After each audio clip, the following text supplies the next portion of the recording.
Science is a particular way of knowing about the world. Results are obtained from observations and experiments. These are components of the scientific method in which we ask a question about our world and through successive steps obtain an answer. Science is based on patterns believed to be found in nature. These patterns bring about ideas that are always subject to change on account of new discoveries. Scientists believe that we will never fully understand our universe, no matter how much observing we do. They do not believe that science can provide answers to all questions. They believe that we have only scratched the surface today in terms of what we have found. Science is a practice that demands evidence. Scientists cannot make assumptions about things without testing their theories with experiments. This especially applies to the controversy about science being a blend of logic and imagination. Although we may imagine certain things, and therefore explain them, the ideas must conform to logic in order to be backed with anything more than fantasy. Science, for this reason, explains and predicts logical, natural phenomena. It is the basis for all study in our universe, and without it, we might still have believed that the Earth was the center of the universe.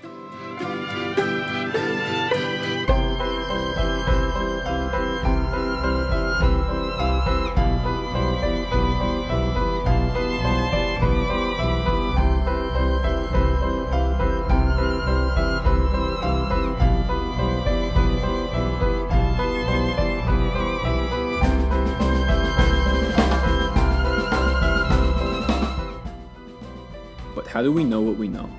How do we know that the Earth is not the center of the universe? How do we know that the velocity of a body remains constant unless acted upon by an external force? Well, that is where epistemology comes into play.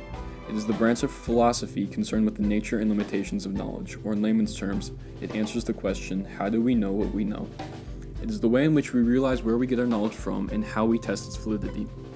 We are able to verify our teachings through experiments. We state a fact that we think to be true, and then we conduct tests to see if we were right or wrong. When we test these statements, we benefit from either outcome. If we are right, we become more confident in our knowledge. If we prove our preconceived ideas wrong, we become more knowledgeable scientists. Epistemology plays a huge role in the nature of science.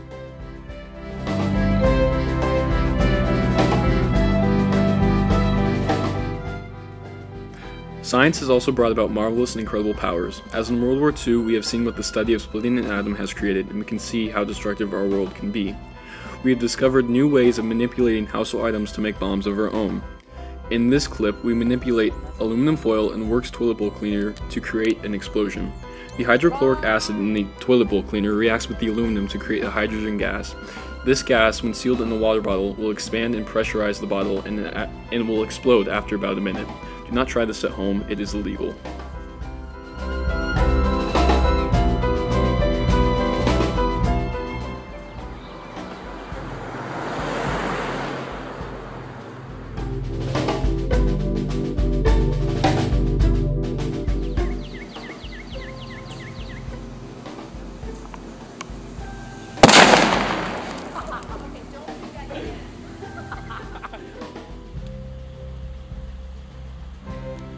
We see the awesome power of the sun every day in the natural world around us through photosynthesis. Leaves on trees and bushes go through photosynthesis to create oxygen for us to breathe. We have created ways of harnessing this power and manipulating it to our own power. The nature of science is incredible, considering the study and manipulation of our world for our benefit. It is the nature of humankind to find new ways of creating innovative ideas. The results of science are vast and consist of many positive and negative aspects. Science has brought about new medicines for treatments of diseases. It has also brought about advancements in automotive, biological, chemical, and even nutritional fields. Our world today has created an increased stress upon learning about it. Science is playing a greater and greater role in our lives as time goes on. In order to keep moving forward, we as a species must learn to comprehend what science is and how it works, because if we do not, we will fall behind just as we did during the Dark Ages. As a whole, humans yearn to progress, and in the past 100 years, we have advanced greater than we ever have in our short 500,000-year existence, and it is all because of the nature of science.